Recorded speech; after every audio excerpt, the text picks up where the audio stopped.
لہٰذا جب سائفر کا معاملہ سامنے لایا گیا تو ارشد شریف صاحب نے اس پر بھی متعدد پروگرامز کیے. اس حوالے سے انہوں نے اس وقت کے وزیر اعظم سے کئی ملاقاتیں بھی کی اور ان کے کئی انٹرویوز بھی کیے، جس کے نتیجے میں یہ بات بھی کی گئی کہ شاید انہیں مختلف میٹنگز کے منٹس اور سائفر بھی دکھایا گیا تھا. سائفر اور ارشد شریف صاحب کی وفات کے حوالے سے جڑے واقعات کے حقائق تک پہنچنا بہت ضروری ہے،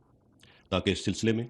کسی قسم کا ابہام اور قیاس آرائی پیدا نہ ہو اور قوم سچ جان سکے. جہاں تک سائفر کا معاملہ ہے، آرمی چیف نے 11 مارچ کو کامرا میں سابق وزیر اعظم سے خود اس کا تذکرہ کیا تھا،